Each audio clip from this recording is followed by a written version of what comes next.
NFL draft and rookies. Hell yeah. Podcast off the rails already. But there is not a chance in hell Justin Fields is finishing in the top 10. There you know what, Mikey? Shut it. He wants Why it. not? You don't want the smoke. He's Calvin Johnson. He's Calvin Oh, Johnson. good. Oh, my Yes, God. yes, and yes. What are we gonna do with you? It just, it adds a little extra flavor to the podcast. I think you're disrespecting David Njoku. Thank God for Joe Flacco. That's all I can say. I'll help the owners. Don't draft Kadarius Toney. I have to give the people what they want. I mean, come on. I'm gonna milk it. I'm gonna milk it for all it's worth. I'll give you something to milk. Let's rock and roll. Well, no one's disrespecting David Njoku this week. Hey. We're here to talk about that week 13 that's in the books. What a crazy week 13 it was. We'll look back on all of it. We're here on the MHA podcast. Eric Lansing, Todd Diamond, Mikey Renault. What's up, fellas? A little off topic, but apparently this MHA league is filled with some great bowlers. I was chatting with G today, and we were going through some playoff scenarios and talking about stuff, and he was telling me he was one strike away from reaching a 300 game. Unbelievable. And of course, Mikey, myself, Aaron, and Mikey and Aaron's brother Daniel, we won our summer league this year. How about that? A lot of good bowlers in our league. I don't know how I segue that into NFL news, but that's where we are. How's everyone doing? Todd, you a good bowler? No. I have my moments. There was a couple times where I had to sub in for you and sub in for you guys, and I think how many did you sub in for us this year? No, last year. I think it was and we won the whole thing this year. Yeah. I mean, but I think a couple times that I did sub in. I had some I had some strikes in there. I think as I was bowling, as I got the strikes, what I did is I would just roll it pretty good, and then I would just walk, and I turn around and walk back, and boom, strikes. So there you go, like Steph Curry from 3-point range. There you go, right before the ball even goes in. Yep, that's exactly right. And no spin on it either. Just me versus the pins, and I win. Pin 0, Todd winning. Yeah. I don't seem to remember any of this, but I do have a foggy memory sometimes. Well, we've heard Todd's fever dreams, to say the least. How about that, Miguel? Yeah. Bowling. We got some good bowlers in the league. He said, and you know what he said too, is that him and his family used to bowl at Monaco Lanes when he was younger. Oh, that's where we bowled. That's where we bowled when we were younger men in our early 20s, and now all the way up into our early 40s, I guess, some of us. So pretty cool stuff. How are you doing, Miguel?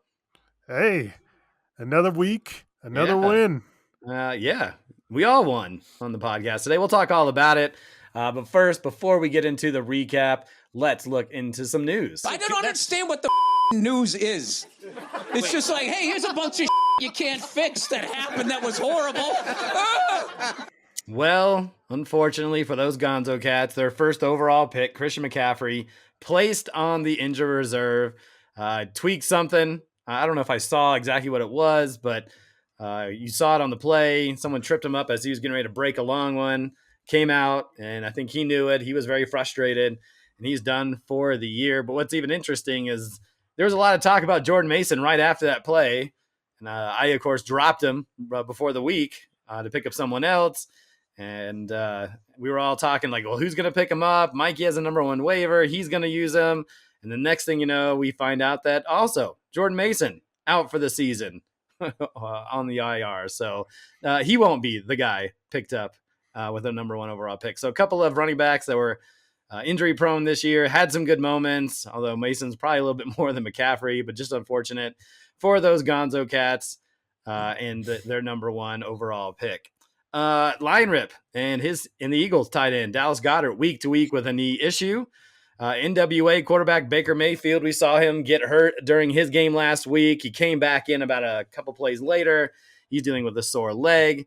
but he should be ready to go against the Raiders this week. Also from NWA, DK Metcalf tweaked his knee against the Jets, but there seems to be optimism that he'll be ready for the Cardinals in Week 13. One of the three-headed monster from the Tamales in terms of their three-headed running back monster, Josh Jacobs dealing with a calf issue. He was limited in today's practice. Eaton W's quarterback, Matt Stafford, dealing with a minor ankle sprain this week. It doesn't seem to be too serious, but something to keep an eye on, especially for Eaton W's, whose other quarterback, CJ Stroud, is on a bye. Lad McConkey is working through a knee injury. His status is up in the air for the Chargers and for Chad Powers fan club. And notorious CUP first-round pick CeeDee Lamb left his game early on Thanksgiving. He's dealing with a shoulder injury. Anything else that I missed? That's all I really have today. It's Tuesday, so Wednesday when we do the podcast, there's a lot more news. Not a lot here today. Anything I missed from your guys' team? Excellent. No, I don't think so. I feel like I went through the teams too, just to make sure, but that luckily nothing major at the current moment. Things can obviously change. And let's go. How about some MHA trivia? Yeah. Time to play the game. Time to play the game. Todd loves MHA trivia. I It's sure his favorite. do. It He is his sucks at it. favorite. I don't know why he loves it so much. Well, he's Because- competitive. And he wants Again, to take you down. Because he can't do it in the league, so he might as well try an MHA trivia. I'm kidding, Todd. All right. Okay. So what's the question going to be this week? Ooh, it's You know who's pretty good? be- Saquon Barkley. He's pretty good, right? We talked plenty about him. Yeah, he's Good. You know, he leads the NFL in 100-yard rushing games this season. He's got 8 of them. So we're going to go through the list of the top who's got the most 100-yard rushing games this season. Obviously, Saquon's off the board, but whoever gets, so I have anybody that had 3 or more 100-yard rushing games are on this list. There are, outside of Barkley, there is 12. So whoever gets to 4 first wins MHA trivia. You guys ready for this? Pretty simple, Yeah. straightforward. We're going to let Todd go first, as we always do. So Right. Barkley, he's got 8. Who's going to be your first pick, Todd? Derrick Henry. Derrick Henry. That seems like a pretty safe bet. And that is correct. Derrick Henry has 6 100-yard rushing games this season. He is actually 3rd with 6. We'll go over to Mikey now. Todd, stop picking guys on my team. That's a smart move. What are you talking about? Yeah. I'll pick Josh Jacobs. Josh Jacobs. That is also correct. He's got 3. So there are 1, 2, 3, 4, 5, 6. What is that? 8 that are tied with 3, and Josh Jacobs was one of them. 1-1 is your score. Back to you, TD.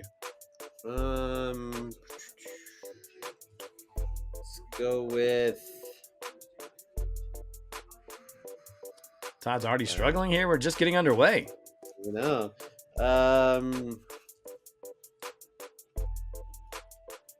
Jahmyr Gibbs. Jahmyr Gibbs from those Detroit Lions. I'm sorry, he is not one of the guys with the most 100-yard rushing games this season. Over to you, Miguel.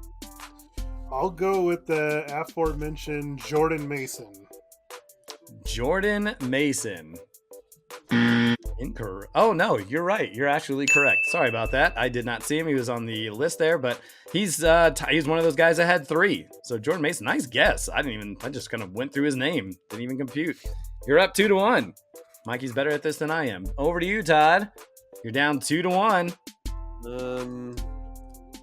Aaron Jones. Aaron Jones. Of course, that is Todd's boy. And that would be... I'm sorry, he is not on the list. Even double checking it to make sure I'm not wrong. But that's 2 wrong answers in a row. Todd Diamond back to Mikey. I'm going to go with James Cook. James Cook, one of Eric's boys this season. He had one just this past week. He must not have a lot of them. He is not on this list. Back over to Todd. Most 100-yard rushing games in 2024. Bijan Robinson. Ooh, Bijan Robinson. That's a great guess. He's one of the guys that have 3 this season. And he ties it up 2-2. Back to you, Miguel. Who we missing on this list, kid? Okay, let's go with the other Robinson. Let's go with Brian Robinson. Very good. Brian Robinson right there with 3 as well. One of those running backs that has been great this year and has helped Aaron's squad quite a bit. Mikey takes a 3-2 lead. Todd Diamond, you need a big guess here. Kenneth Walker. Kenny Walker. Not a bad guess, but not on this list.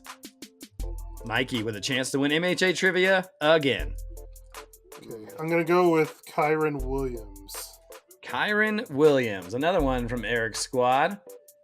And the correct answer is not Kyron Williams. Sorry, Miguel. He's more of a touchdown guy than a 100-yard rush guy. Back to you, Todd. You need a big guess here. You guys are missing a couple of obvious ones. Chuba Hubbard. Chuba Hubbard. Oh, man, well done. He also has 3. He has tied it up, but a chance here for the hot tamale owner to win MHA trivia. Okay, I'm going to go with Joe Mixon. Joe Mixon for the win. He actually is number 2 with 7 100 rush yards. Mikey, so good. So good. You can bowl, you can win at fantasy football, and you're good at MHA trivia. Well done, my man. Just going down the list here, Saquon Barkley with 8, Joe Mixon with 7, Derrick Henry with 6, James Conner with 4 100 rushing yard games this year. Also with 4, Jonathan Taylor. We haven't talked a lot about him this year. He's kind of had an up and down type of season. Najee Harris, he's got 3. How about another one of Mikey's 3-headed monster, and Josh Jacobs? He's got 3. How about Todd's guy, Alvin Kamara? He's got 3. And the toughest name probably on this list is Tyrone Tracy Jr., who's got 3 of his own. So there you go. The top 100-yard rushers here this season. Anybody on there that surprises you? Or I'm surprised that Todd didn't throw his boy Alvin Kamara out there. I thought about Jonathan Taylor, but I was like, man, he hasn't been great. So I was like, eh. Well, let's get into the recap. And we'll start with kind of the matchup of the week heading into week 13. And it was 5-7 Lemonheads versus 6-6 NWA. Major playoff implications in this one. Started off with a big decision for those Lemonheads, who went back and forth on Jared Goff at home on Thanksgiving versus those Bears, or with Tua in the cold on the road in Green Bay. Seems easy enough, right? But Jared had been average the last 4 or 5 weeks, while Tua has been hot since he got back from injury. Yours truly went with Goff at home and had an okay 41, but didn't help the rest of the team. Just 8 points from Amon-Ra St. Brown, 8 points from Jamison Williams, and got 8 points from Detroit's defense, who gave up a ton of points to the Bears in that second half. NWA got a very nice 12 points from Tyrone Tracy, as we just mentioned, against those Cowboys on Turkey Day. G also got a nice 16 points from Tyreek Hill, who benefited from Tua's 66 points. Thought that was going to be the dough of the week for sure. The NWA also had quarterback decisions to make. They ran with Lamar. He has Lamar Jackson, and he also had Baker Mayfield. Went with Mayfield against the Panthers. Jackson was against the stout D, the Phillies D. Baker, who put up just a mere 33 points. G squad finished with 103 points. The Lemonheads, do they have a kind of a 3-headed monster of running backs in their backfield? Kyron Williams, Bucky Irving, and James Cook combined for 62 points. The Lemonheads get the win, 161-103.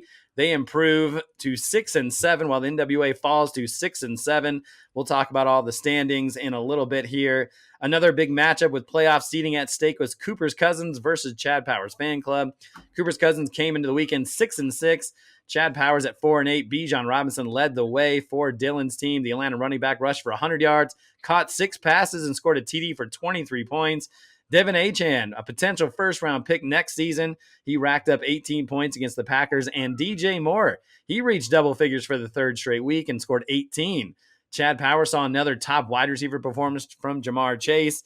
He ended up with 16 and got double figures from James Conner. But A.J. Brown didn't reach double digits, and Justin Herbert had his 2nd worst point total of the year, mustering up just 23 points. 156-100, Cooper's Cousins win and get a crucial victory to improve to 7-6 Chad Powers falls to 4-9.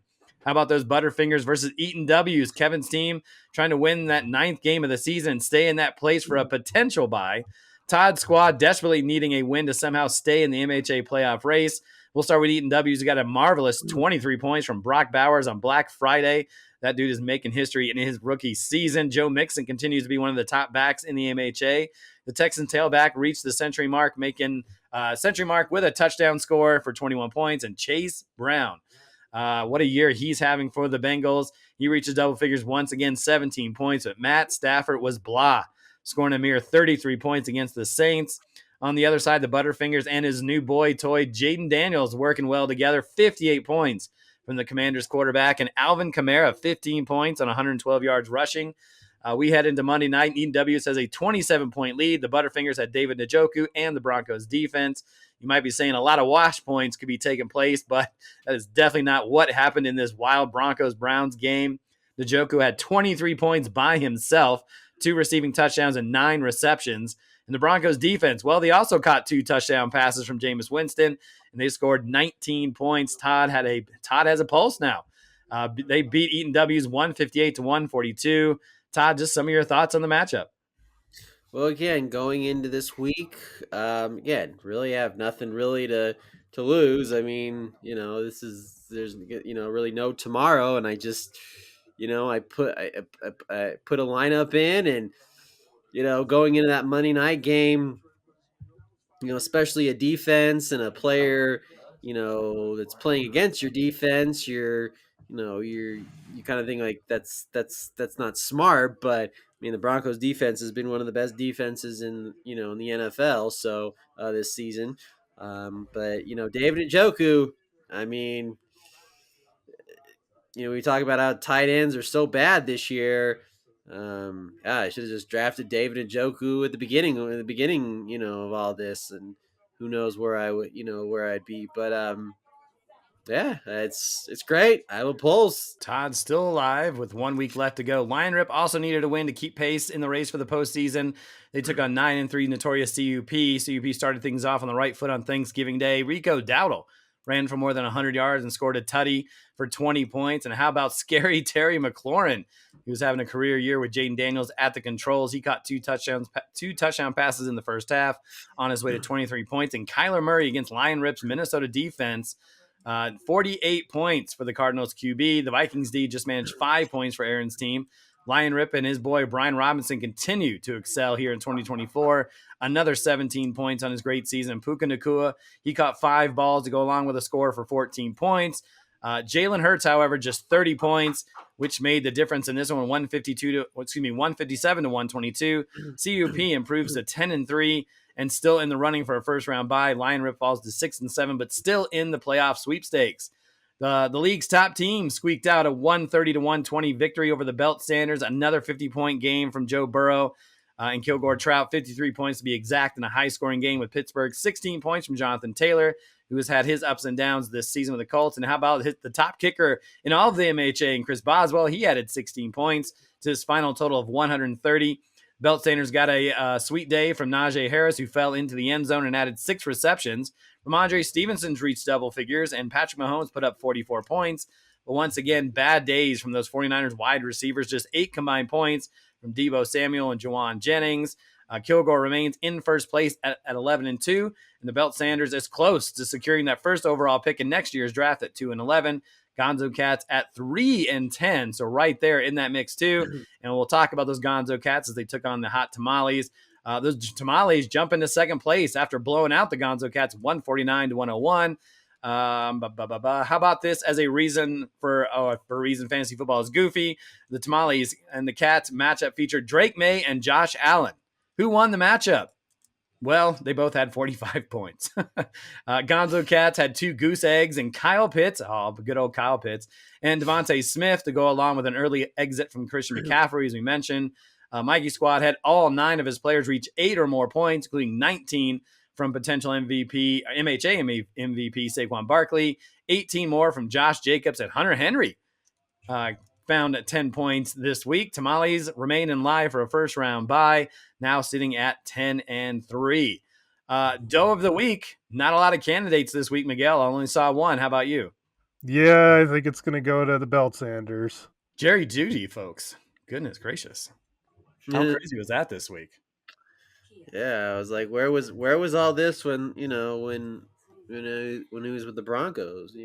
That's what this was the Jerry Judy Broncos were hoping he would be, but hey, I can be wrong. I put Jerry Judy on a pedestal and I was wrong. So On a pedestal, okay. he signed a shirt and you had a picture with him. You guys are best Yeah. friends. Yeah. And then you turned your back on him, and now he's there to come back. Well, again, he just needed to. I don't understand why he couldn't do this in Denver, but hey. I don't understand why he didn't put in Judy over either one of Juwan Jennings or Tebow Samuel, considering what they've done and what Judy has done the last 4 weeks or so. But, you're at the end of the season. You're waiting for the season to be over. Maybe he's trying to get that number 1 overall pick. But, Alan, you will pick up this week's Doe of the Week.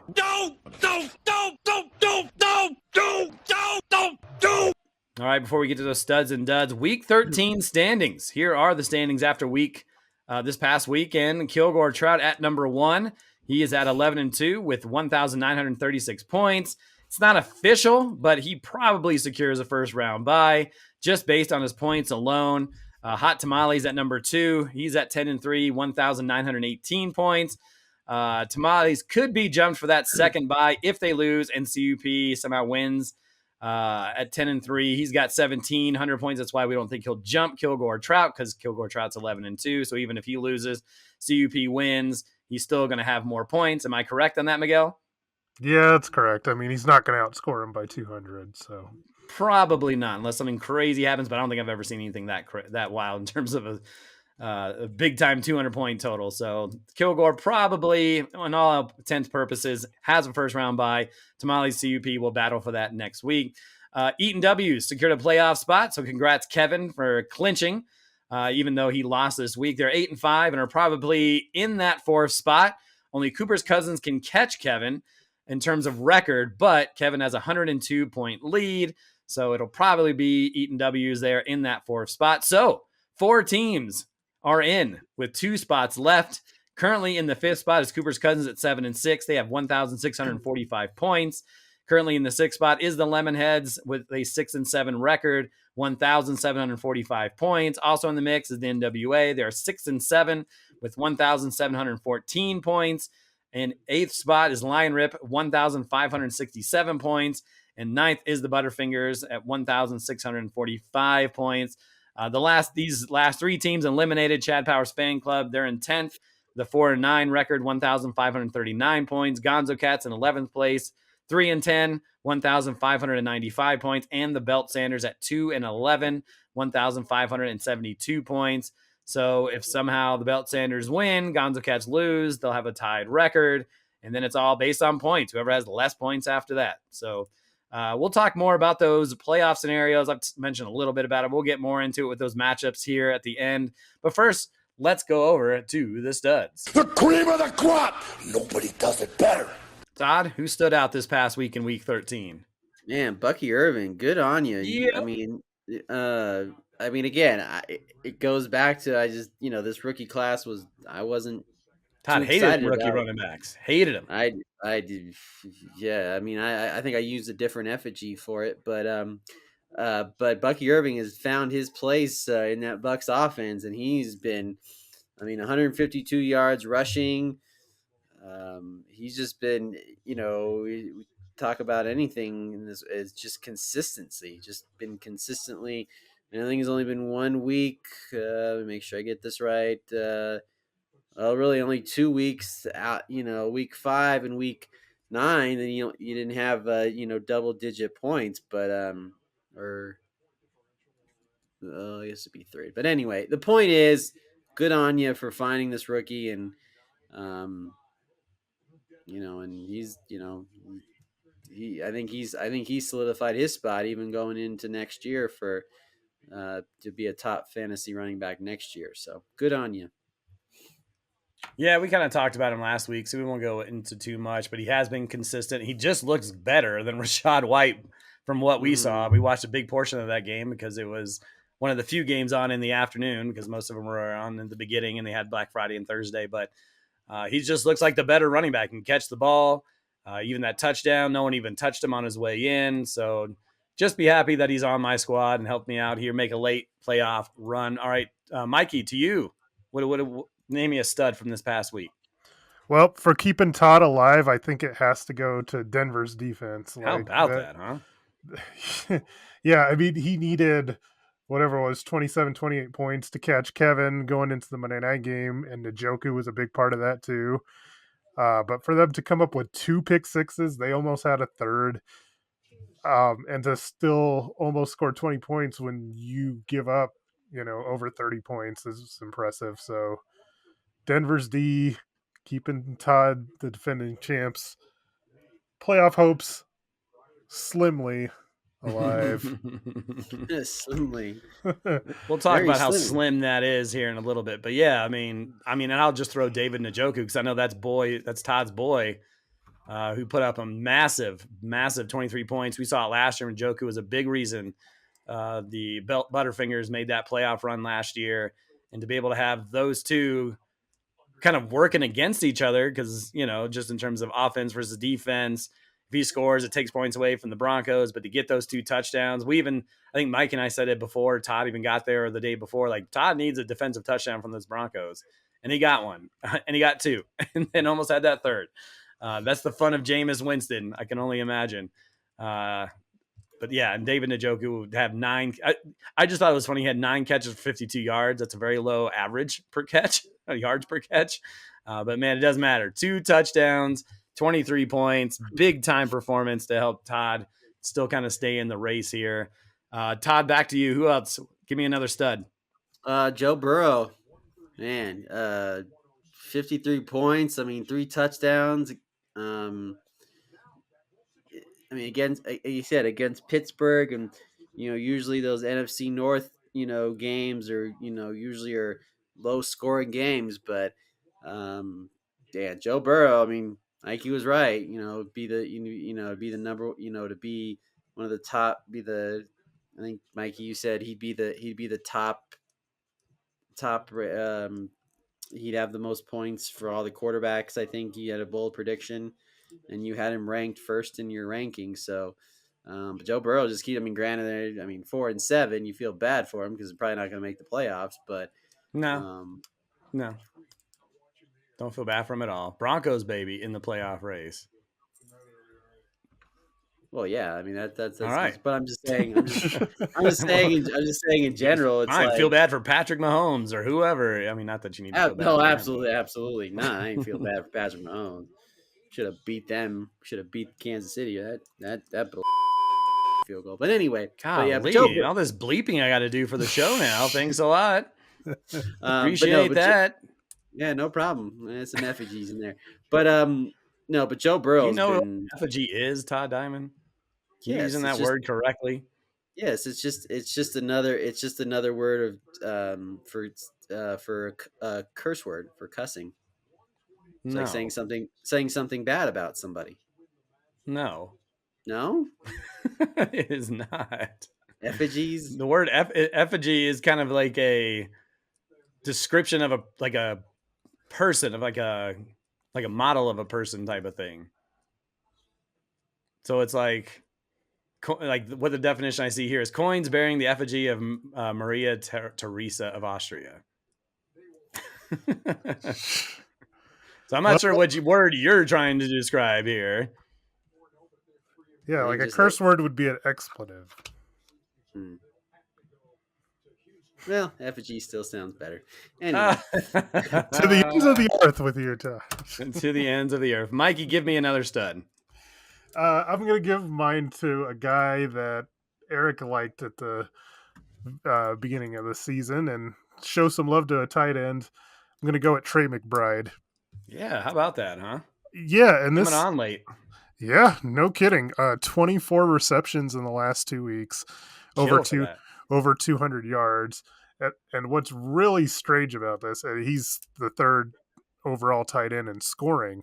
He has 0 receiving touchdowns on the Oh, season, wow. which is just nuts. He has a rushing touchdown for what that's worth, but yeah, I mean, 27 targets as well over the last 2 weeks. He's really starting to come on and show that he belongs in the conversation as one of the top tight ends in the league. Yeah, Mikey just crapped on him early in the season. I did. Did not believe on him whatsoever. But that's okay. No touchdowns though. That is outside of that That rushing was touchdown. such That a is interesting, it's such a fluky thing, isn't and it? Though Sam Laporta, ladies and gentlemen. yeah. So I mean, Speaking of CUP, do we have to talk about scary Terry McLaurin again? Holy cow! What he was able to do this week: 2 touchdowns, both in the first half, 8 receptions. Not a lot of yards, but when you have those 2 TDs, that's all that matters. And Jaden Daniels and him have a pretty good rapport. And scary Terry McLaurin up to number 3 amongst all wide receivers. 61 receiving yards, 61 receptions, 896 yards, and 9 touchdowns. He's up there with Amon-Ra St. Brown and Jamar Chase in terms of touchdowns. And it still just mind boggles me. But when you have a good quarterback that comes in and can make the offense move, and they're in the mix of the playoffs as well, Terry McLaurin, man, it's something else to watch because I've never been a fan. But watch some of that game, and he's running around and he's putting it on him. So there you go, Terry McLaurin. Anybody else for you, Todd? Any more effigies in there? Jaden Daniels, he's pretty good. He's pretty good. Yeah, 58 he had points. 58 points for you this week. He's been great. I mean, obviously between him and 4th Bo in the Nix league in terms of points scored behind Jackson, Burrow, and Mayfield. Yeah, so it's we talk about the the actual rookie of the year, offensive rookie of the year race. How good, how close that one is. But Daniels keeps trying to compete with Joe Burrows and Lamar Jacksons of the world. So he's been great. I mean, obviously he's on a bye. He's gonna be on a bye next week. So I'll have to see what else is out there. But Jaden Daniels has been great because I remember on draft day, I was deciding between him and Bo Nix, and obviously even if I got Bo Nix, obviously Bo Nix has been he's been great in the last few weeks, which has been phenomenal in reality purposes. But Jaden Daniels he's been great. He's had a lot of, like you said, a lot of TV type plays, more than Bo Nix has. But Well, I would say you made the right decision on Daniels over Bo Nix just for this week alone, because Bo Nix only had 30-some points. And if you didn't have him, maybe you don't win this week. yeah, So you made the right decision. Don't worry about trying. Well, what if I went to Bo Nix here? You made the right move. Well All done. right. Any other Thank studs, Miguel, before we move on to the duds? Do you have anybody else? let's move on to the duds. All right. Over to the guys who stunk it up in week This 13. is the worst. You are the worst. I hate looking at your face. I want to smash it. Mikey, go ahead. All right, so my first dud's going to go to Jalen Hurts. Jalen Hurts, number 1 on my list. Yuck. To be honest, I mean, this is now his 6th game where he has been under the 40-point mark, and he only had 11 completions. He has not had a 20 completion game since week 3 of this season. He does get touchdowns, which is great, but that alone for a quarterback is just not enough to get it done.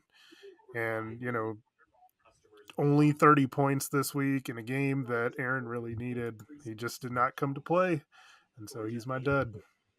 And against Baltimore, who gives up the 3rd most points to quarterbacks.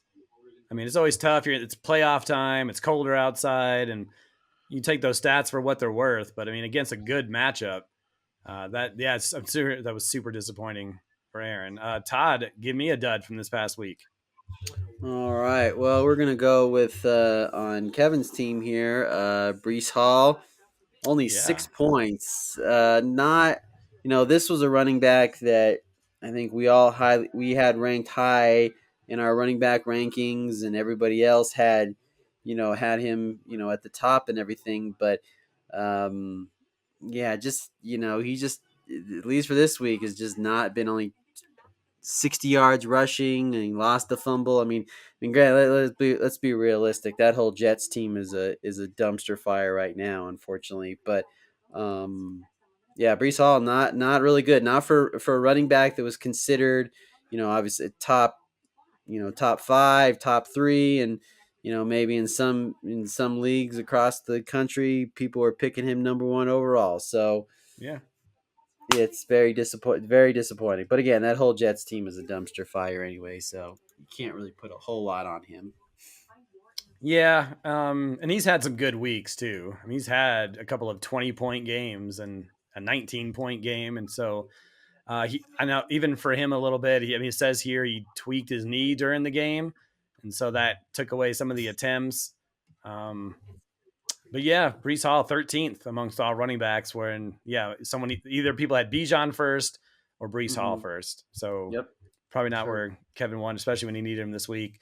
A dud for me, and I'll just go Baker Mayfield, who I was playing against, and we were kind of watching that game. And Carolina's defense came to play a little bit and gave him fits. And I threw a couple of picks, almost had a third one. Went out with an injury, so he may not have been 100% when he came back. But not a week where, unfortunately for Kevin, who switched out Lamar Jackson for Baker Mayfield, or excuse me, sorry, NWA made the switch, and it did not work out well for him. Wouldn't have mattered if he would have played Lamar Jackson in his stead anyway, but 33 points, not going to get it done at this level, especially against Carolina, who's a pretty good matchup. Just 33 points. Back to you, Miguel, who stunk it out this past week. I tried to give him benefit of the doubt because of the snow, but he's been bad all year, so I'm not willing to give him the benefit of the doubt. And the other reason that this guy is my dud is because we were watching that Sunday night game, and prior to, you had mentioned you had saw this man flip off the camera. So prior to the game, so he was creating bad energy to start with, There you go. talking junk, and then to come out with 3 points, and that's Deebo Samuel. Yeah. Fumble lost. Last 3 games, 22 yards, 21 yards, 20 yards. He's only had 3 games that, above 10 points this year. He has just been so bad all year long. And I know the Niners have had their injuries, but this is a guy that's supposed to be one of the better receivers in the league, and he hasn't shown up. Just flat out not shown up. He hasn't. And he was someone I was thinking about kind of targeting, I guess, at some point of the draft. I mean, he's had so many injuries, but when he is out there, he's such a playmaker, catching the ball, running the ball. That 49ers defense, or excuse me, that 49ers offense has just not been, and now McCaffrey not there obviously is a big part of it, but you see George Kittle, who also kind of stunk it up this week, has been able to succeed. Brock Purdy is still there. Their offensive line's kind of been in shambles, but for what Deebo, he has been incredibly disappointing. And I feel like anytime I watch a 49ers game, he's kind of on the sideline, dinged up, and then he's trying to get out there, and he just doesn't make an impact. And he hasn't made an impact for quite a while. And he is 53rd amongst all wide receivers, if I did this correctly. So 38 catches. He only has 79 yards rushing, 531 yards receiving, and 1 touchdown. He's had 3 double digit, and 2 of those were in the first 2 games when I guess McCaffrey wasn't there at the beginning of the season. But yeah, it has not been good for Mr. Deebo Samuel. The last one I'll say, I'd say Justin Herbert versus Atlanta. We've seen Baker Mayfield, Kirk Cousins go wild over Atlanta's defense, and for Herbert to only have 23 points hurt Chad Powers fan club. I mean, he had a very long outside chance to try to get in, kind of keep in the playoff race like Todd is. And so to have Justin Herbert, and we kind of talked about this. I know Todd was more on the Herbert train than Mikey and myself, but we knew this was going to be a different type of offense. It was going to be run first, defense, and then maybe Herbert gets in the mix. And we've seen a couple of okay games from Justin Herbert this year. He's had a 45-point game, a 48-point game, but for the most part, he's been mostly in the 30s and 20s. And he needed him in a big way to try to keep pace with Cooper's Cousins, and he ran with them against Atlanta, and it just did not pan out. And any other duds for you, Todd? I'm gonna go with George Kittle, Isaiah Pacheco, those two because total 6 points.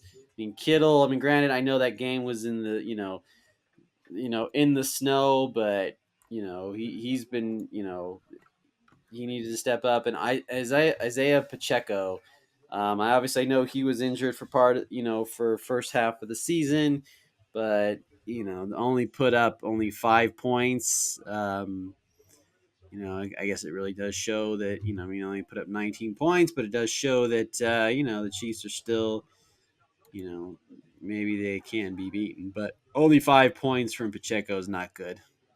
It's always tough when you're running someone who would miss a good portion of the season. You're not sure how many reps or carries or attempts or targets they're going to get when they first get back. And just looking at NWA's bench, the only other running back he even has that was playable was Brooks. And I don't know if that was his first game back or second game back, but it looks like it was his second game back. Had 2 attempts in the first week, 6 attempts in this past week. So it's tough because at this point, there's not a lot of running backs out there. And you got to hope that maybe he comes back and does well, but 44 yards rushing, 1 reception for 5 yards. Tough in that regard for sure. Anybody else for you, Miguel? No, that was it for me. There wasn't a ton, honestly. There were some low scoring games or low scoring performances, but nothing I would call super duds. I think we hit most of them. Okay, so week 14, I'm going to reel off the schedule real quick, and then I'm going to let Mikey go with the scenarios. So 6 and 7, the NWA, they take on 4-9 Chad Powers Fan Club. 6 and 7, Lion Rip, they take on number 1 Kilgore Trout. 6 and 7, Lemonheads take on 8 and 5 Eaton W's. 7 and 6, Cooper's Cousins take on 5 and 8 Butterfingers. 10 and 3, Notorious CUP, they'll take on 3 and 10 Gonzo Cats, and 10 and 3 Hot Tamales versus 2 and 11 Belt Sanders. Mikey, take it away. All right. There could be a lot of chaos going on with chaos. We love it. Which is great. The most important things to know is it's pretty simplistic for Kilgore. If he wins, he's going to be number 1 seed. He's probably going to have the bye no matter what happens, just given his point total. So he's in pretty good shape. With me, straightforward again, I've got a pretty good point lead on Notorious CUP. So if I can win, I'll at least get that bye. I still have a chance at the number 1 seed. If Kilgore loses, we're pretty tight in points, so there's a chance of that. If I lose, though, it definitely will open things up for Quayne to overtake me and get that bye, which will mean I'm playing in the first round, which for me will not be any fun. It never is. No, not at all. It's fun for us who are trying to get in, but not for you who's in and trying to avoid having to play in that first week. Right. As you mentioned, Eaton W's, he's pretty much locked into that number 4 seed. I don't foresee him, it would take a miracle for Dylan to catch him for that 4 spot. So he's pretty well locked into that 4 seed. This is where the fun gets going, is these 5 and 6 seeds and the scenarios that come in here. So right now, Dylan, Cooper's Cousins is in that 5 seed. For him, he just needs to win. If he wins, he'll be in and he'll be the 5 seed. It's as easy as it gets. But if he loses, there's a lot of different stuff that can happen. He can still get in with a loss. That's part of the scenario. But, if he does lose, he's going to also need, Lemonheads and NWA to lose. At the same time, there's a lot of point scenarios going on with that too. If it ends up with a 3-way tie between G, Eric, and Dylan. So if you're Dylan, just win and you'll be in and happy. Eric needs to win, but it's not a guarantee for Lemonheads to just win and in. Unfortunately, points play a factor in this, because if you win and if G wins and G ends up with more points than you, which you guys are, I wouldn't say close, but close 31 enough. Point lead. Yeah, 31 point lead for myself over NWA. It's doable. Yeah, for sure. him. I could have a bad week and he could have a great week. And yeah, he would end up being in over you, even though you just beat him last week. So yeah, we go by points, ladies and gentlemen. We don't go by head to head. Yeah. Keep that in mind when you're looking through all this. So that's going to be a really interesting scenario. Aaron, of course, he is still alive. Aaron would need a win. Aaron's scenario is pretty simple. He needs to win, and then he needs Lemonheads and NWA to lose. That would put Aaron in at 7-7. Points are not going to play too much a factor with Aaron because he's a little far back in points.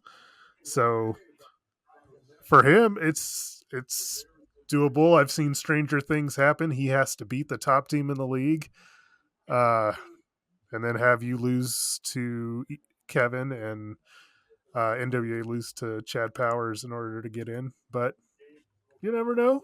Never It know. can happen. Who are we missing here? Todd? Yeah, Todd's the last one with a chance here. The Todd What is it scenario. going to be? Todd I think I may scenario. have skipped over G. So G's scenario is pretty yes. simple. So G, he needs to win. If he can win and have you lose, Eric, then he'll be in there, just given his points scenario. He can also get in, if he wins and then Dylan loses and then he has more points than Dylan, then he'll get in. Now, Todd's scenario is good luck, Todd. That's all I got to say. Awesome. Todd, of course, needs a win.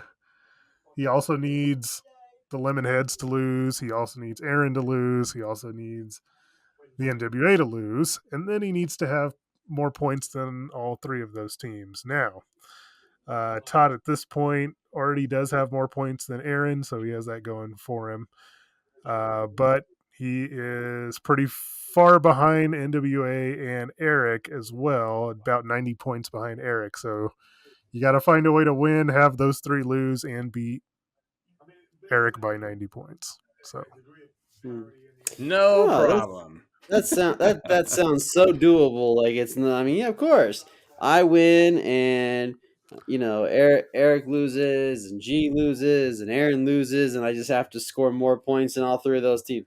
Yes, absolutely, I can do that. Oh, well, you have to look at the 90 behind Eric because he's the furthest one away. okay. Now it might be more than that because if NWA outscores him, then Oh Lord, it's gonna have to be more than that. But so either way, just can't win. Just can't win. No, you still need to win. You just don't know if you can score enough points. I need to score. You're like gonna need a 200 miracle points. in terms of points. if you can get to 190 and Eric scores 98, then there you go. There's a scenario for you. Awesome. All right, I'm just give my team a good pep talk here and be like, listen, guys, I need almost 200 points here. No excuses. Let's go and break. Such a motivational speaker there. Hey, I motivate people around me. It's a great thing. All right. So the last thing before we get out of here, Mikey, you're trying to earn a bye, and in that final week, you're gonna take on the Belt Sanders. This is and I should have mentioned this too. There's a lot of teams on a bye this week. So how do you feel about your matchup? Are you in good spirits? I see your projected point total is 61. So no Drake May, no Derrick Henry, no Hunter Henry. I don't know if you cared about that at all anyway, but what are your thoughts about this week? There's going to be a lot of filling in, obviously. If I don't want to jinx anything, but I think the matchup plays nice to me. I'm playing against Allen. He's got all of his Chiefs guys that are, playing in a matchup against a pretty decent Chargers team. And, his 49ers are going against an all right Chicago defense. So, I feel pretty confident that I can get this win and that I'll get this bye. That's what I'm after. I really don't care about the 1 seed. I just want the bye. All right. How about you, Todd? How you feeling? You're taking on Cooper's Cousins. They're 7-6. They're trying to secure a spot. How are you feeling heading into that matchup? Well, again, this is do or die. There's no tomorrow. And no Jaden Daniels. No Jaden Daniels. put in a waiver for a different quarterback. I mean, granted, I know the 49ers game on Sunday night, was in the snow, but they'll be back home. But I like the matchup a little bit better with the quarterback that I put a waiver in for. Not gonna say who, just because I don't need another Nick Foles situation. Keeping me from the playoffs if I can help it. But no, again, I nothing to lose at this point, and we'll see what happens. We'll just see what happens. If I can just get off to a good start and lots of touchdowns, and that high point total, and we'll see if I'm singing a different tune next week, or I'm just gonna yell, or I'll be yelling or cursing and yelling into the microphone, and then you really got to do some editing out. But it's all for those effigies out there. So there you go. Those teams on a bye: the Commanders, the Patriots, the Colts, the Texans, the Broncos, and the Ravens. So a lot here. I'll go over my matchup really quick here. I don't have to deal with a lot of buys, so I feel pretty good about that in terms of putting my best team forward. Kevin, he does not have CJ Stroud. He does not have Joe Mixon. Not that Tucker, the kicker for Baltimore, has done spectacular this year, but he's on a bye. His Houston defense is on a bye. So he's going to have to find in some fill-ins, including, I don't know if he might try to find a new quarterback. He's got Matt Stafford, who's dinged up, and he plays Buffalo's defense. So, not a lot of great quarterbacks out there, but I don't know if there's any better in the mix than Matt Stafford. But, my full team ready to roll. So I feel great and excited for this week to go. So there you have it. Ladies and gentlemen, we're going into the final week of the season. How crazy is that? No. Yeah, there you go. Yeah. Is that the NFL thing? Is that what that was? Yeah. I don't know what that was. I don't know. But it's know okay. It's all right. Well, there you go. A lot of teams still in the mix. Want to wish everyone the best of luck this week. Hope everybody puts in their players. And for those fighting for that number 1 overall draft pick next year, good luck with that too. Just don't pick Christian McCaffrey because you just don't know. But maybe he has to be the guy anyway. We'll talk about that on another episode of the MHA podcast. For Todd Diamond, Mike Renault, and Merrick Lansing. We'll see you next week.